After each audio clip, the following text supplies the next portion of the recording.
HR issues can kill you. One complaint against your company can turn your world upside down. And you spend way too much time dealing with HR when you should be spending your time on making a profit. You should talk to Bambi. With Bambi, get access to your own dedicated US-based HR manager starting at just $99 per month. They get to know you and your business while providing HR expertise and the personal touch you need and want. They're available by phone, email, and real-time chat, so onboarding and terminations run smoothly. Team members reach peak performance, and your business stays compliant with changing HR regulations. And with Bambi's HR Autopilot, you'll automate important HR practices like setting policies, training, and feedback. HR managers can easily cost $80,000 a year, but Bambi starts at $99 per month.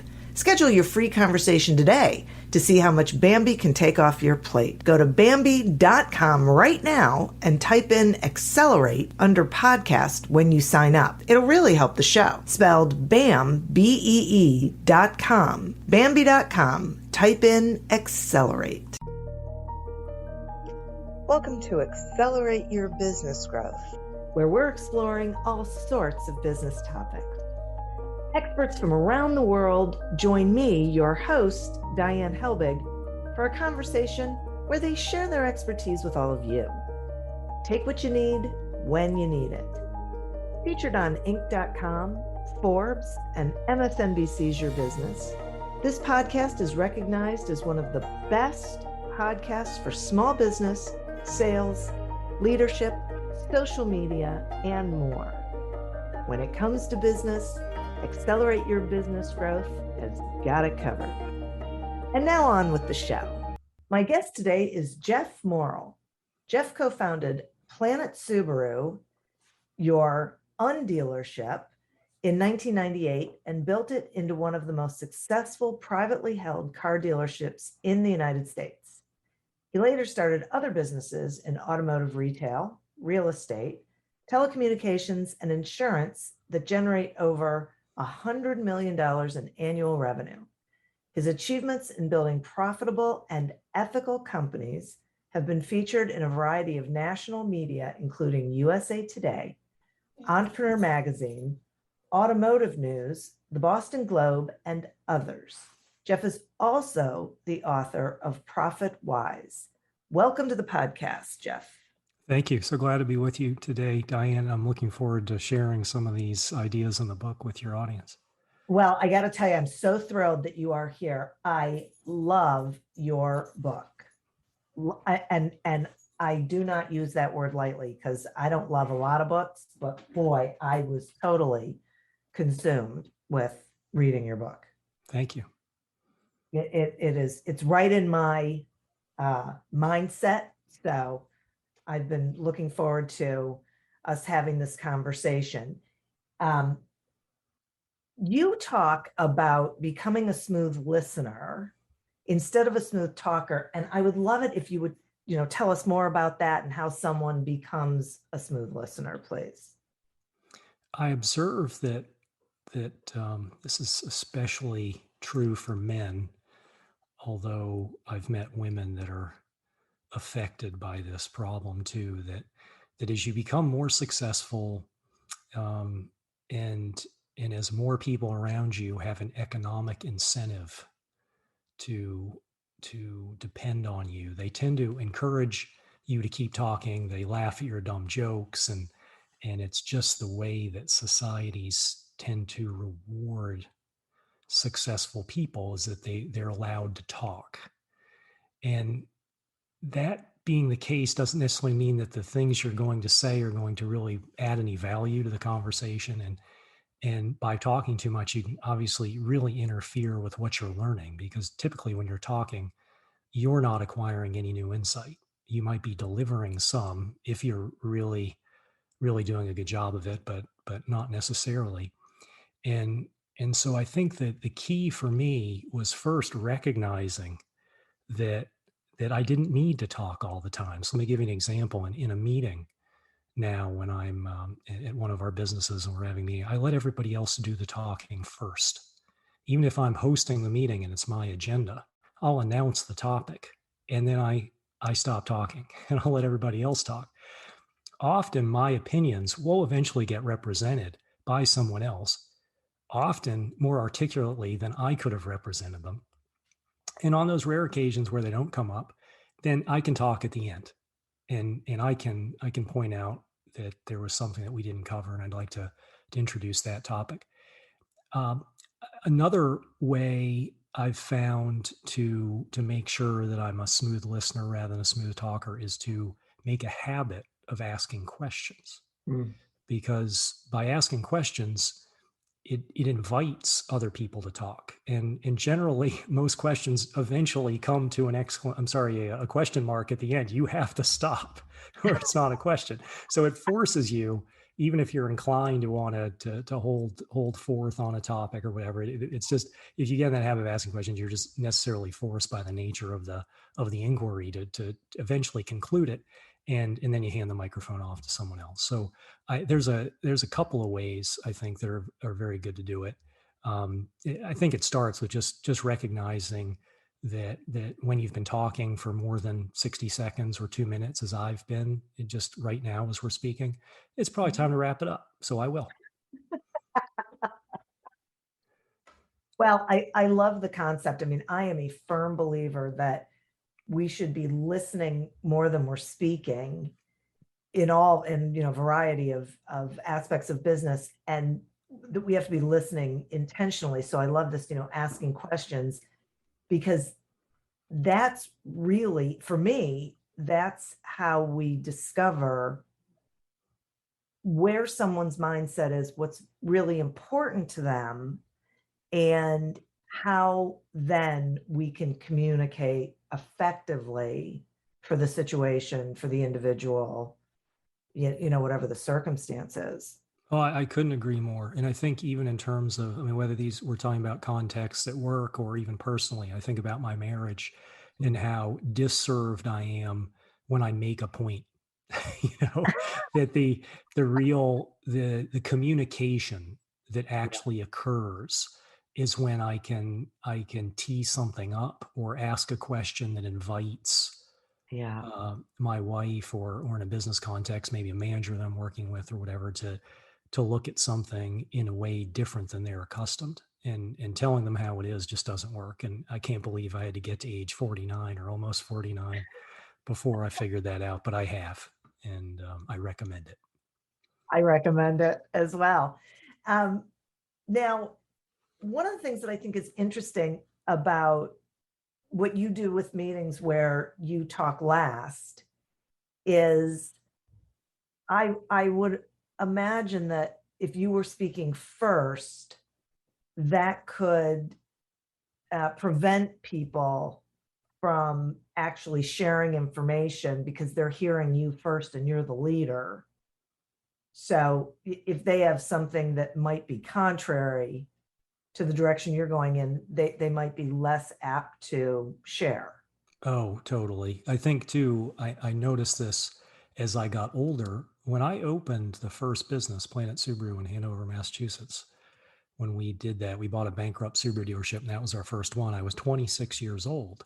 And I was just I don't know, I was a white male, which tends to invite some level of privilege in terms of the perception that people have for leadership in the society. But beyond that, I certainly didn't have the age or the appearance or the experience or confidence or anything to go along with that. And I found that people are on my team were very eager to disagree with me and happy to offer a contrary point of view. But as I've gotten older, and I've got a head full of gray hair, and the businesses have matured such that I'm not in the businesses every day.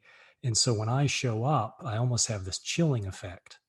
And I think that's natural as you grow. It's not just me. I think as people grow in their companies and their stature increases just by the tenure of the company, and and of course your body changes and suggests that you have more experience and wisdom, people are that much less comfortable to voice a contrary opinion, or to take issue with something that you said. So it's another benefit. I think you're right.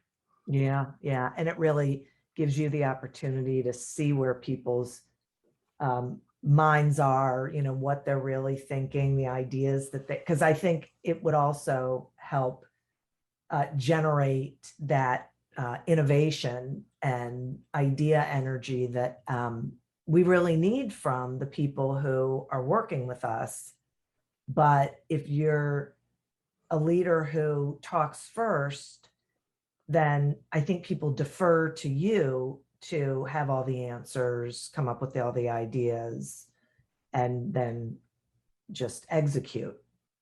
Yeah. Additionally, too, I think that the people who are responsible for making the plan work should be the people who develop Yeah. the plan. Yeah. And what a silly thing it would be for me to walk into a team of managers and tell them how it's going to be, and then walk out and not show up again until sometime later when they're the people who are actually responsible for getting it done. So Right. I've learned that there are often multiple routes to the same destination, and I might have an idea of how something should work, and mine would probably work just as well. But it's different than what the people would do if they came up with their own solution organically. And I want to have people owning their own solution on the assumption that they're just going to be that much more interested in making it happen. Because Exactly. I used to work for somebody else, and I remember what it was like to have, here's your plan, go execute it. Uh-huh. And you'd look at the plan and say, this is stupid. Yeah. Like, this isn't going to work. I mean, how am I going to, what level of enthusiasm could I muster for a plan that I didn't believe in? And I remember from experience, it wasn't much. And that was Exactly. impactful for me. Yeah. Right. Right. Yeah.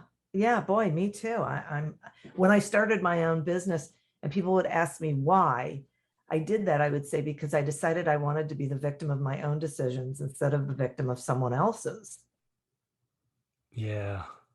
Yeah, the number of years I was going to survive working for somebody else was necessarily going to be very few, Yeah. and it was definitely the right thing for me. Interestingly, though, that quality alone should not be taken as the signal that you should own your own business, because I know people like that don't like working for somebody else, but they don't have that group of characteristics, personality variables, whatever it is, for me to recommend that they go own their own business too, because that has its own Yes. challenges, obviously.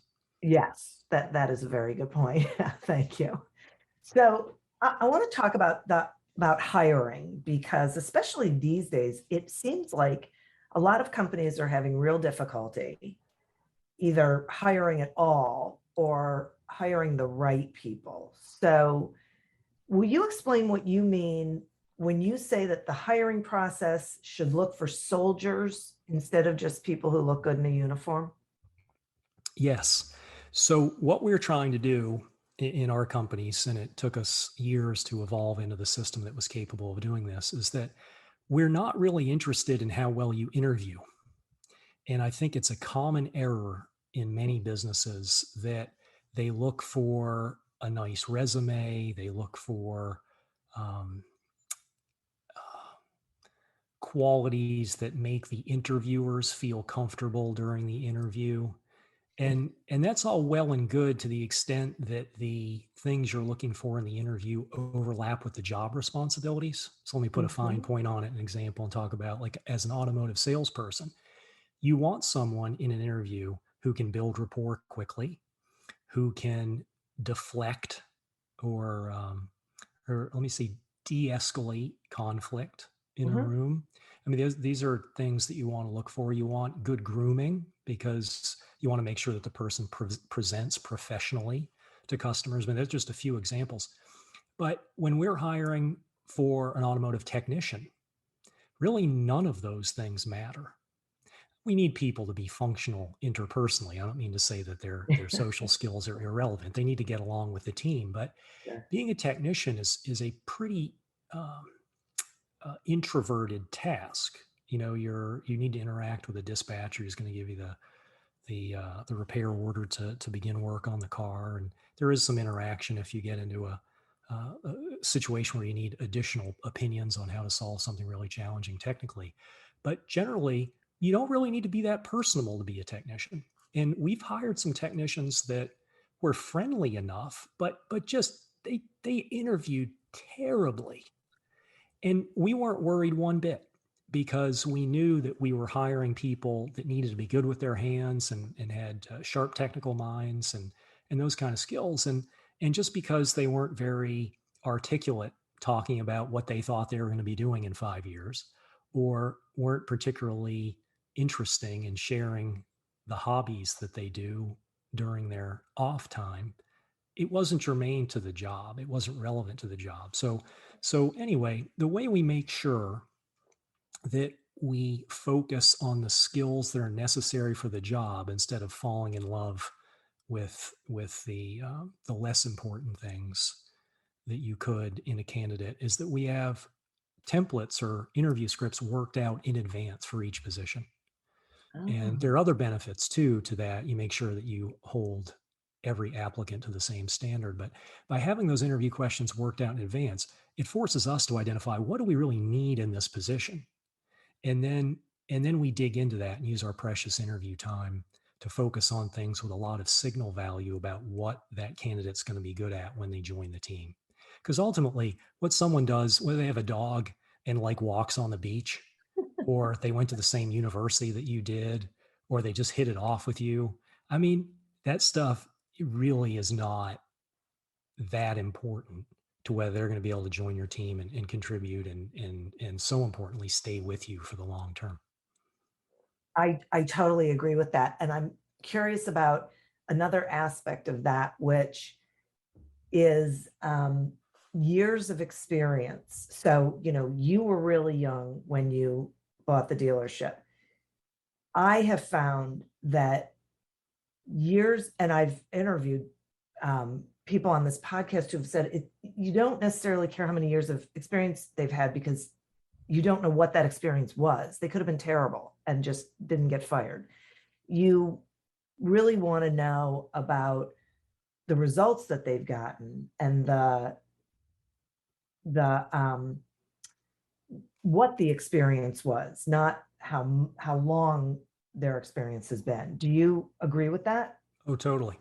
And the other thing, just before I jump into the main thread of the question about the dangers of looking at experience, is that if they've learned it the wrong way, Yeah, then you've got to spend all that time helping them unlearn that, that's a which good we have point. discovered is at a minimum very difficult and at the extreme simply impossible to do. Yeah. So in the case of like automotive salespeople, one of the things that makes our auto dealerships the undealership, the alternative to the typical dealership, is that we intentionally seek people who have not been in the car business. So we're not getting the shenanigans and the what do I have to do to make you buy today and all that BS that just turns people off and Oh, takes all the fun out of buying a car. So mhm. we've left the fun in, and the way we've left the fun is we hire people that have never done it before, but are interesting people and intelligent and organized, and then we train them our way of doing it, which is just consultative. I mean, we ask good questions, Yeah. we find out what the customer needs, we offer them solutions. I mean, that's our Wow, approach shocking. in a nutshell. And it is not revolutionary in most industries, but I promise you, in the car business, it's almost we are almost unique Yeah. in offering that. But let's talk about experience more broadly, just for a moment. That the Sure. example, and I talk about this in the book. I didn't serve in the military, but I'm interested in things military, and I've learned a little about aircraft carriers and the people that serve on aircraft carriers. Obviously, the people who fly the F-18s off the deck, the Navy invests many years and tremendous resources into getting those people competent to fly those planes, and you're not going to do that quickly, and you're not going to take someone right out of high school and turn them into a precision aviator in a year. However, they're very hazardous and highly responsible positions on the aircraft carrier that the Navy qualifies in less than a year for late teens and early 20 somethings. And these positions include the people who load the ordnance on the planes, the people who operate the remarkably powerful steam catapults that actually throw the planes into the air, and all of the other functions that occur on the deck. The Navy can get people up to speed to do that in less than a year. And I encourage small business owners or anyone running a recruiting ad to to keep that in mind before you require 5 years of experience and a master's degree to do a position that doesn't necessarily require it. Boy, thank you for that. I think that is such valuable advice. And so speaking of recruiting ads, give us some ideas of how businesses can improve those ads so they're really attracting better applicants. So that would be one way. Are there others? Yeah, a couple come to mind quickly. One is that it's an advertisement, and I think many ads that companies run read like bureaucrats wrote them Yeah. instead of salespeople writing them. And the reason why is because bureaucrats wrote them. And I don't mean to take anything away from bureaucrats. We need bureaucrats. They just shouldn't be writing your recruiting ads. Yeah. And the recruiting ad should talk, transparently and honestly about the benefits your company offers. And I don't mean benefits just in the, like time off and that kind of thing, but all the broad array of things that your company offers. So I'll use our automotive retail business as an example.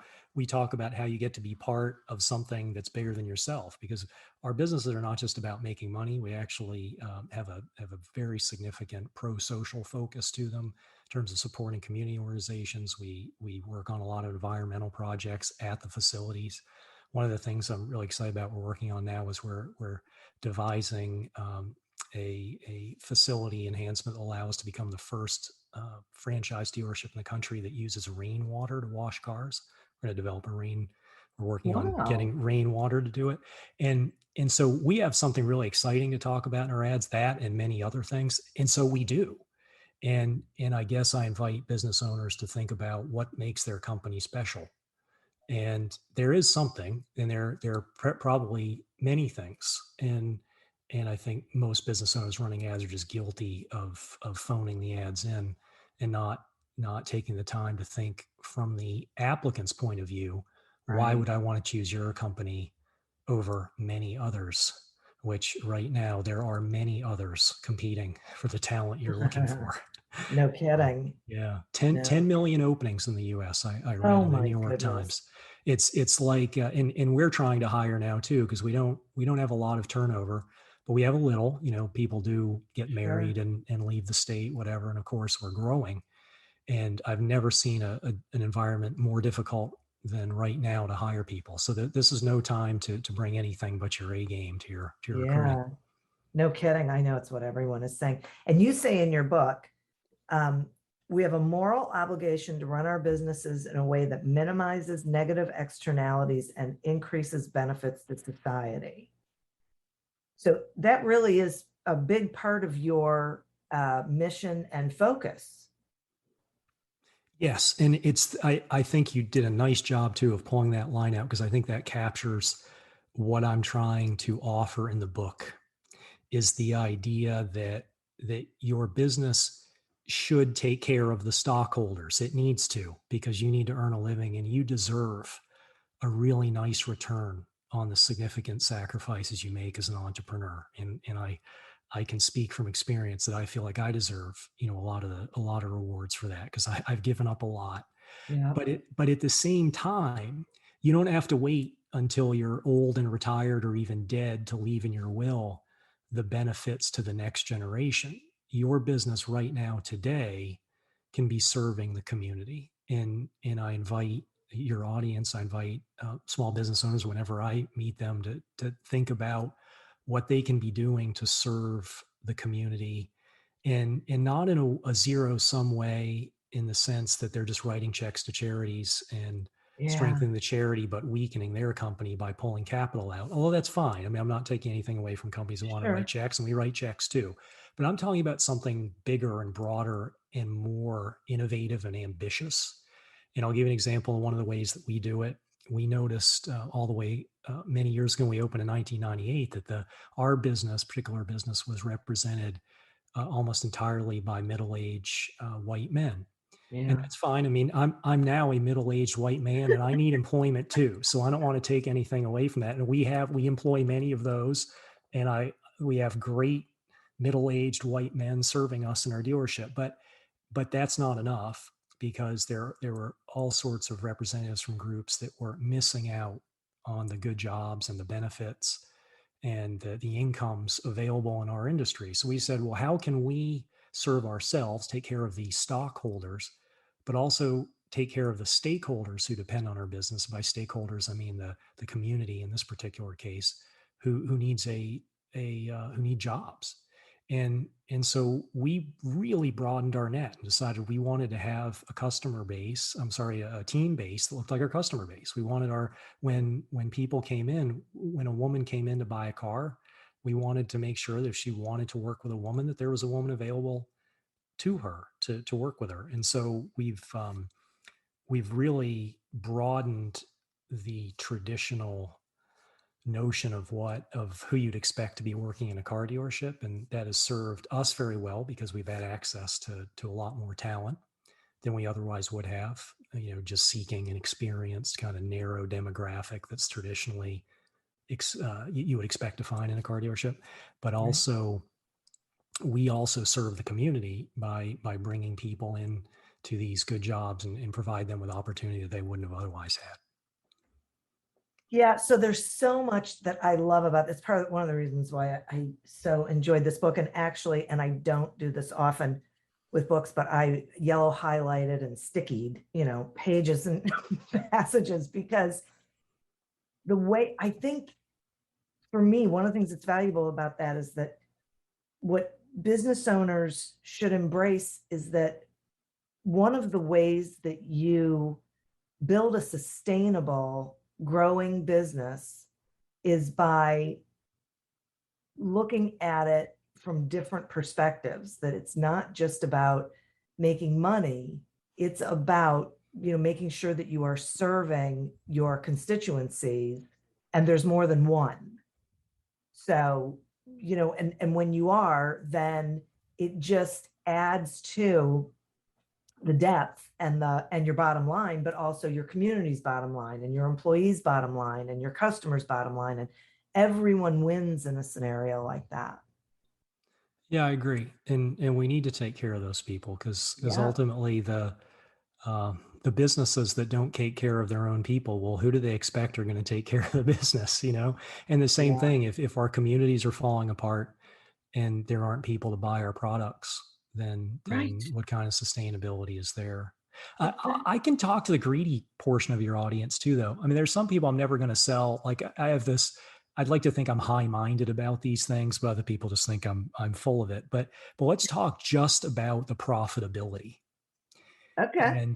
And for me, I gave you an example of how we have outperformed our automotive competitors, and we run circles around them. Our team does, because I've got people on my team that other dealerships are unable to hire for all sorts of different reasons. They're too narrow-minded.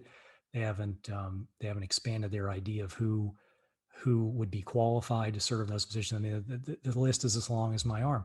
So I've cherry picked all the best people in the Boston area for our dealership, and our financial results are far superior to the comparable dealership our size. So even if you don't care at all about serving the world, Right. I'm making the point, and I think I make it persuasively in the book, that it's still the most direct path to the bottom line.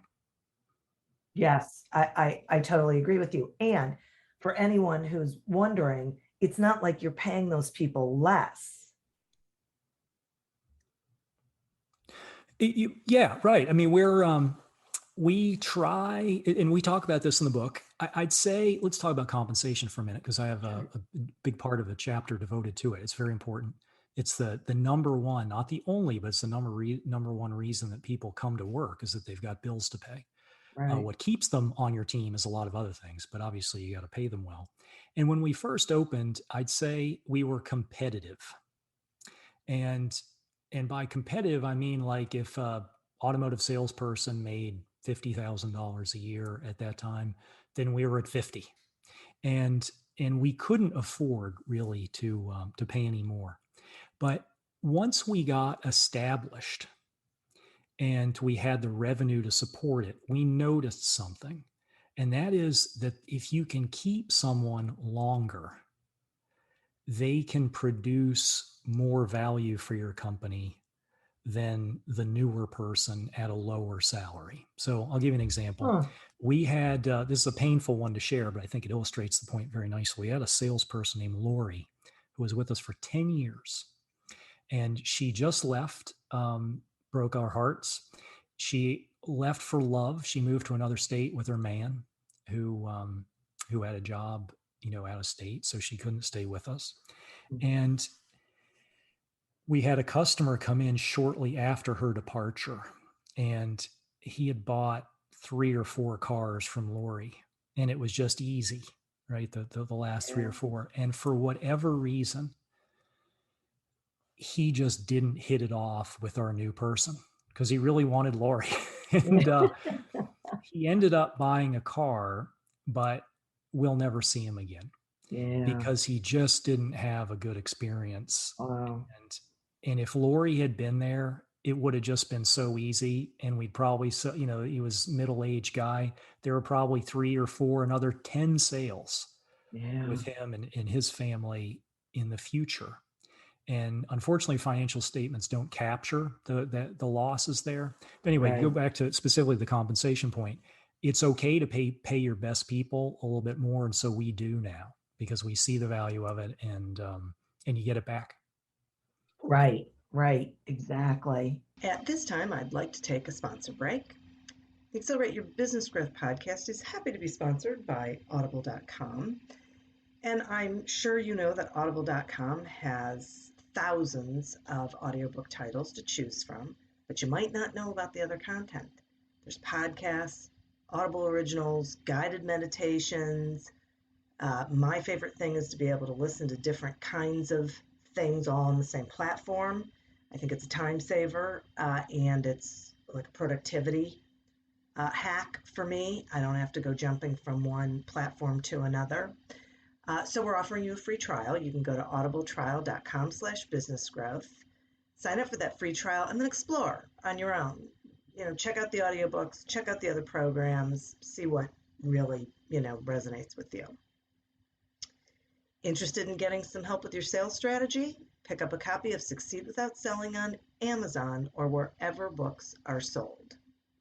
Staying on the topic of employees, your Planet Subaru has more female technicians than any other dealership in the country.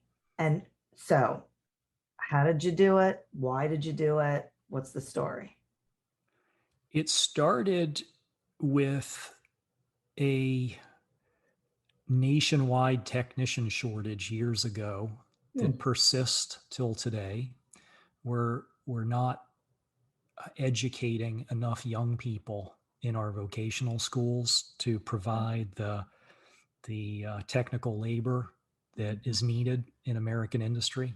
So it's been the case for several years, and it just became obvious to me. It's like 100% of our shop was men, and nationwide only 1% of technicians, which is a shocking number. 1% of technicians are women. I'm like, we're missing out on half the talent, like half of it.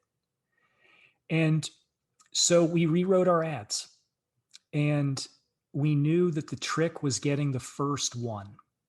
And once we had the first one, we had all the resources we need to help her succeed. And then we would have the opportunity with subsequent applicants to introduce her to them.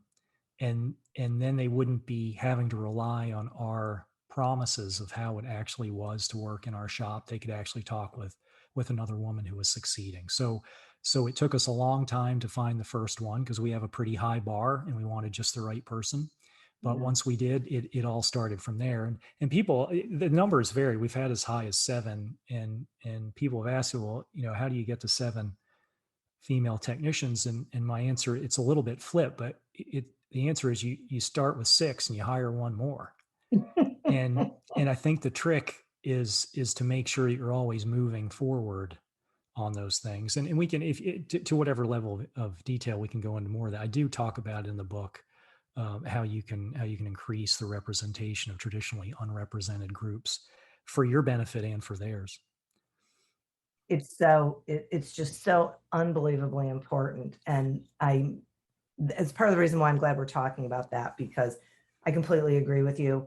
We are doing a real disservice to our young people and to our country by not really promoting these jobs that pay well, that there's a whole world of people who are perfect, for them. It's a great fit, and we've sort of shifted this weird, everyone should go to college. Well, everyone shouldn't go to college, and businesses need people who don't need a college degree, but need a skill set. So, and there are huge, I have a friend whose daughter is becoming a welder, and good for her, because she likes to work with her hands. The country needs welders. We can't be doing the same things we were doing in the past and pigeonholing because of race or gender or nationality or whatever it is, whatever bias exists. Yeah, and I think there's a bias too, just in terms of the cachet associated with jobs, with blue collar jobs. But I'm a big, I'm a white collar guy. I have a college education, and I don't have the mind or the physical coordination to do those things. So it was Yeah. never an option for me. And it was, my interest in academic things kind of predisposed me to want to pursue that white collar route. But as you pointed out, it's not right for everybody. And for a lot of people, it's just the right thing because there's so much demand for these positions. And I Right. don't know that people know that because it's like I know our technicians, we have very young technicians making much more than they would have if they were engineers working, for an engineering firm. I mean, they're just Right. great jobs. If you have the skills, then they're really good jobs. Yep. Yep. Okay, now I'm going to shift gears a little, and I would love for you to explain what you mean when you say that we live in a business culture that fetishizes metrics. What does that mean? I think a lot of people lean on numbers to justify decisions or give them comfort that they're doing the right thing. Hmm. And that's okay. Like when data are available, you should use them, but they can lead you down the wrong road. And let me give you an example. If you look, one of the worst places you can be in the United States if you want to live is a hospital. Yeah. There are so many people dying right now as we speak of all sorts of different things in hospitals. So if you just look at mortality statistics, where are the places you don't want to be? Hospitals are probably the number one place you don't want to be. But if you're in a car wreck, you need to go to a hospital. Right. And to think that mortality statistics would keep you away Hmm. is absolute insanity.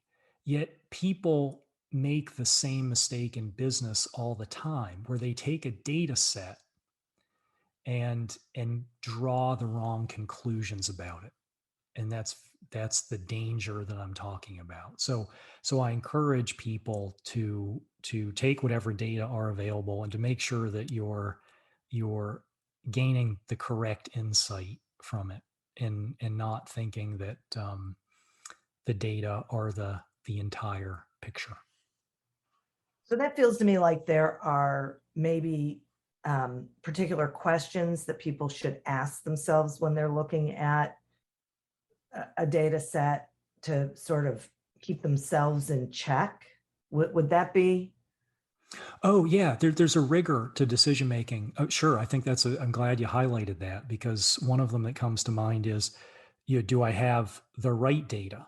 And I'm trying to think of an example, a real life example. Give me a moment, see if something Sure. comes to mind.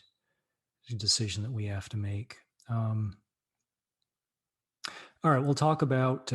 We have a an old piece of equipment in our shop. It mounts and dismounts tires, Mhm. and we're looking at a machine that does it almost automatically, so the technician doesn't have to stand there. And and the manufacturer of this piece of equipment says we're going to save 25% on the time for each technician. So one of the things we're doing is we're just saying, we're just asking the very basic questions. How many of these jobs do we do per week, per month, per year, whatever it is? Have we tested the data to make sure, yes, we are going to save 25% of the time? Is it really just 5% shorter and the manufacturer is not telling us the whole picture? And then obviously we need to compare that against the cost of the new equipment and the additional labor that we'll have available to do other things that we can sell on other jobs. So there's all these things. So I think to just accept the manufacturer's assumption that we're going to save 25%, that's a good starting place. But we have more data to gather on our own end. And of course, there are going to be some things in there that we can never quite define. We don't know how fast we're going to grow. And so we don't know how many times in the future we're going to need the machine. We don't think we're going to be contracting, but we don't know how much we're growing. So there are always going to be question marks. And we try not to get hung up on the question marks. In other words, to delay the decision so long trying to get a complete data set that we miss an opportunity right in front of us. Yeah. It was obvious enough with the data we had.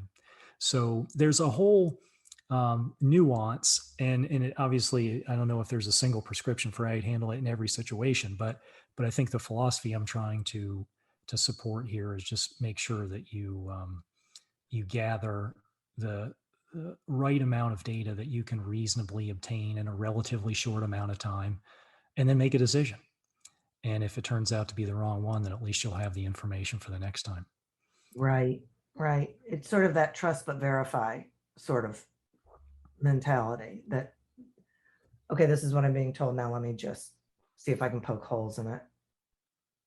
Yeah. And of course, if you have a few other people involved, then you're going to get a few perspectives. So you don't want a huge committee making this decision about whether to buy this piece of equipment. But, just in our case, I'm working with my partner and our service director. There's 3 of us, kind of running the numbers on this. We don't need 10 people looking at it, but one person wouldn't be enough.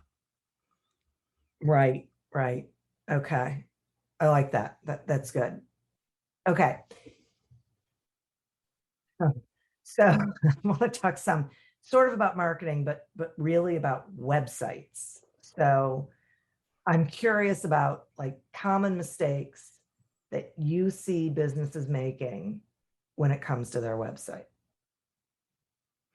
Probably the biggest one is that the website doesn't hit you over the head with the primary reason or the small group of reasons why you should do business with that company instead of all the rest.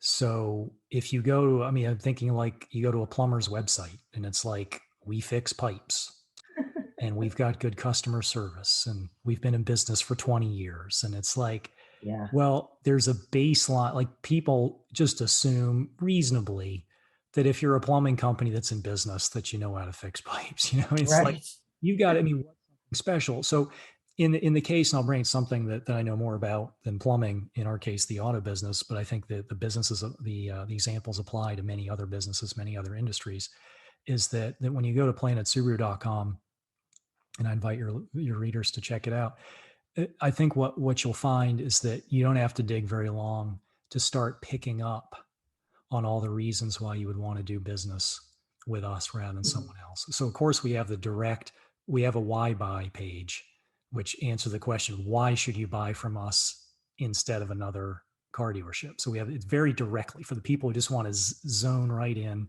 home right in, if you will, on the list of reasons that we've thought about that clearly differentiate us from the competition. You can find that. But there are a lot of subtleties too. And I'll give you another example. We have lots and lots of research that we do. Like we compare different vehicles. One of our most popular pages on our website is to compare the Subaru Outback with the Subaru Forester. Those are the 2 best-selling models. It's a very frequent question when people come into the showroom. So if you Google what is the difference between a Forester and Outback anywhere in the country, on the first page, you'll see our page. and we're not hitting you over the head directly on that page with why you should do business with us. But if you're anywhere in the Boston area, we'd hope that people are going to figure out, and they do, wow, these are the folks who actually know something about the product. So there are other options, maybe even one closer to my house, but I want to go to the dealership that has provided all this very useful information and has helped answer one of the most important questions I had about which product offered by Subaru I should even be interested in. So that's a little more subtle. Down one more level of subtlety, we have videos where our greeter dogs, we call them our blue collar workers, our greeter dogs will jump out of cars and stuff. So, and we're not saying you should buy your car at Planet Subaru because, but we know that Subaru owners are very predisposed to like dogs, and we're just, it's a wink to all those people who also love dogs that we're a fun place and that they're likely to enjoy their car purchasing experience much more with us than someone else. Yeah. Yeah. And um, I'm imagining that the reason, well, that you don't see your differentiator as, and I'm doing air quotes, great customer service. That while you know that you provide great customer service, that's not the differentiator. It's all of the things that make up the experience that your staff has, but also that therefore your customers are going to have, and the way you do business and fun and that sort of thing, that those are more the differentiators. Oh, definitely. Yeah. So I'd encourage business owners to think about that category of statements that have lost all meaning to the purchasing public. One of them is great customer service. One of the things is we've been in business for X number of years. Yeah. Another one is, it just came, it just leapt out of my mind. But so there are those things that, lowest price. How could I forget? Where it's like all those things, they people just disregard them. The Yeah. words, it's like the Peanuts voice, the want, want, want, want. Yeah. No need to waste any words or pixels on your website on those things. What we found is that people really connect with values. I'm not saying that's the only way, but if you look at even like Zappos comes to mind with the shoes, it's not, yeah, they have good customer service and you can send the shoes back if they don't fit and all that. But there are a lot of companies that'll do that. It's just a cool company. And I think Costco has done that to some extent too, that they take really good care of their people. And so they offer competitive prices, but you don't have to feel guilty about going there. And I know I have family members who won't darken the doorstep of a Walmart. Yeah. Because they say that they just don't see their own personal values as being consistent with that company. So one of the things that we try to do with our website is for those people that respond to that connection, we try to say, here's who we are. And we know that not everybody's going to like it. And we've been gay friendly since 1998. And, we've had the equality stickers on our front door, and my business partner and brother is gay. So it was sort of like an obvious reason to do it. And people would, when they saw, I saw people, they'd see the sticker, I'd see them turn around and leave. Wow. And it's like, but we said, all right, we know we're going to lose some percentage of population, but the people who connect with that are really going to, because I'm the same way when I buy something. I mean, I want to do business with people that share my values. And not everyone is like that. There is a minority, and it's unfortunately a much larger minority than I probably want to think, that, it's just about price. If they can save some amount of money, they're going to do it. But beyond that, the majority of people, I think, are looking for something quite a bit more than price. And they're looking for some kind of connection. So that to the extent that you can find in your company what it is that resonates with your likely audience, then I encourage that. While staying with an integrity, another thing you say in your book is every little and big decision you make is either a deposit or a withdrawal in the integrity of your organization's reality. Yeah. So you know that expression, the fish stinks from the head Yeah. down. Yeah. And I came up with a the opposite of that, which is the rose smells good from the petals up, which is the opposite, that the leadership of the company, you can stink like a rotten fish or you can smell lovely like a rose, but it's all about the decisions you make every day. And there are some examples I talk about in the book, which we can discuss or not today, where overall, I mean, I've had a career, a lifetime of making good decisions that invested in that undealership reality, that undealership value system that Mhm. really defines who we are as a company.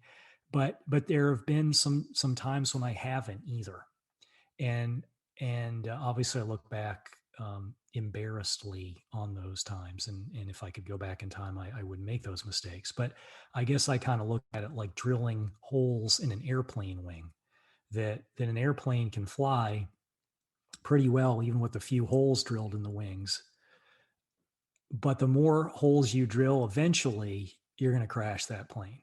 And Mhm. before you crash it, it's going to be really hard to fly and difficult to manage. So I always tried to go in every day and make sure that my decisions were consistent with our values as a company. And I didn't always get it right, but I did enough of them in harmony with our values that the plane flew very straight and true. And those few holes were not numerous enough to crash the plane or make it hard to fly. Do you think it's easier to make decisions when you have some sort of compass? Totally. I think if you've established what the values of your company are from the outset, then everything falls into place from there. Yeah. And it also becomes very obvious when you're out of step with them. Right. And your team will help you course correct on that, because if they see you doing something that is inconsistent, they will tell you, as will your customers. So let me give you a brief example of these are painful examples, but I should, it's therapy to share them, and I think they might be useful for the benefit of your audience. That we had a business manager we hired early on, and the business manager, the person that gets the loan approved, and if you're interested in an extended warranty or something, you can buy that from that person. And we were so desperate, we were not very well established in terms of our ability to attract quality people back then, and we ended up with a person who had experience, which we don't do anymore. Yeah. But at the time, she came into us with, when she was brusque and had a lot of the techniques. I mean, she wasn't a criminal, but the high pressure stuff, she did a little too much of that. And I started getting feedback from customers. They were like, Jeff, this is the third car I bought from you, and the first two were great, but that lady, Mm. she is totally out of step with this company. I mean, those are the kind of comments I started to get. Wow. And anyway, we tried to work with her to adapt to our system and values and approach, and ultimately that failed, and we had to ask her to work for somebody else. But the point of the whole thing is that we had made it clear when we opened, or shortly thereafter, actually, we had, gathered together all of our values as a company in something that we called the 9 planets. There used to be 9 planets in the solar system, but then Pluto got ejected. So there are only 8 now. But at the time, there were 9 before the scientists decided Pluto wasn't a planet. So, and these are the kinds of things we talk about, like always doing the right thing and that kind of thing. So our team understood it, our customer understood it. When we screwed up, it was obvious to everybody we were Mm. screwing up. Wow. And I guess as painful as it is, you want it to be obvious to everyone because you want to know right away if a decision's been made that's out of step. Yeah, I mean, ideally, you wouldn't even make the decision in the first Sure. place. And I Sure. think that's probably the better thing, is that you catch it, in the team meeting. We'll say, well, what can we do this? Like, no, we can't do that. I'll give you an example. So another example, there's so very competitive, the car business is very competitive. You can buy a new Subaru in Boston at within an hour of Boston at probably 10 different dealerships. And so what that tends to do, there's a reason why there's so much lying and lack of transparency and dishonesty in dealership advertising, is because dealerships know that you're not likely to get the phone call if you're the highest price. But anyway, we post the price on our website. You can actually, this is going to sound radical, but you can do it. You can print out an ad from our website, any listing. When you show up, that's the price you pay. that shouldn't be radical. I understand that, but that's very unusual in the car business. Yeah. So anyway, the competition is always playing these shell games with asterisk pricing. They'll put the price as $20,000, but you only get $20,000 if you qualify for certain rebates. And of course, the rebates require military service or something like that, which a small percentage of the population qualify for. And so I remember at one meeting, this came up, should we be doing more of that? And it was just like that the poor person who suggested almost got chased out of the room. It was like, no, like we can't, like, okay, it's fine. Any ideas on the table, but we're not going to implement something like that because it's just so out of step with who we are. And we know we're going to lose the customers who are not savvy or sophisticated enough to understand how many shenanigans there are in the car business. But they're going to be people who love us and never buy a car anywhere else because they just got straight answers and a good price right from the beginning. Exactly. Right.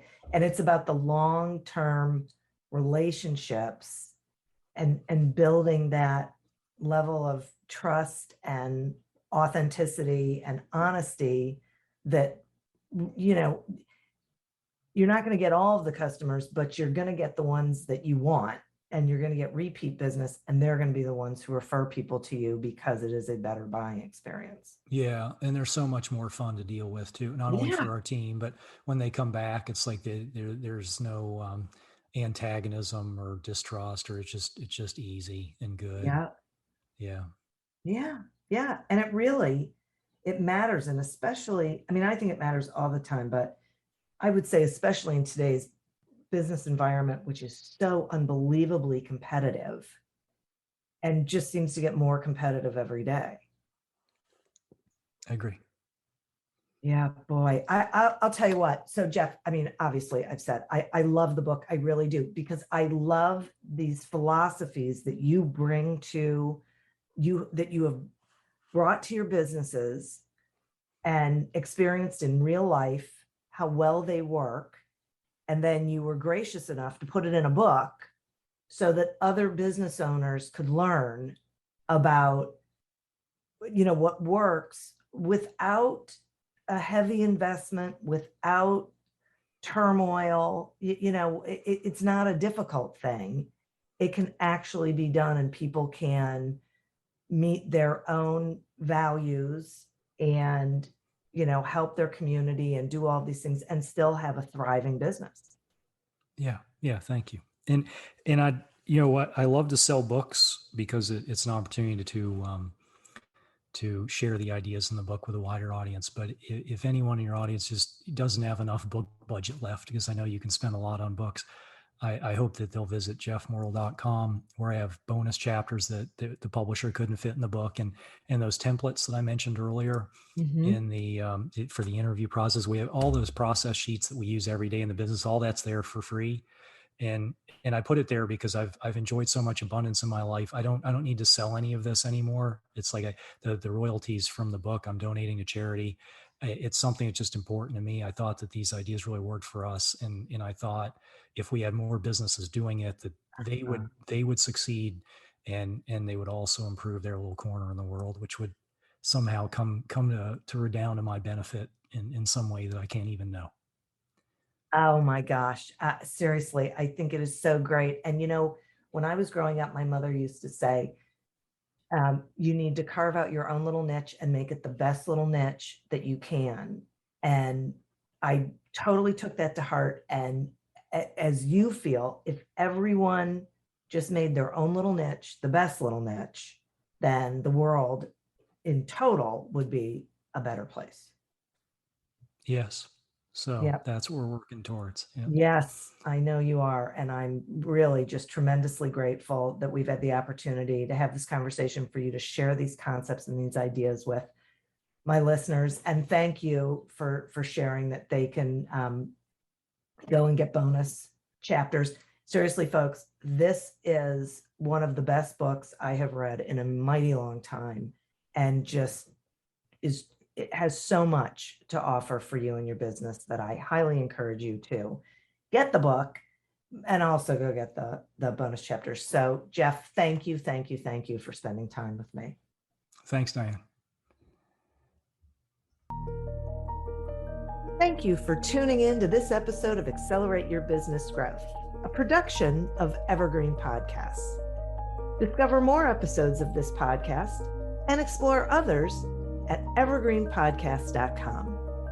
As always, continue to prosper and be curious. And if you're looking to get your sales strategy headed in the right direction, pick up a copy of Succeed Without Selling on Amazon or wherever books are sold. Until we meet again on another episode of Accelerate Your Business Growth, goodbye and good day.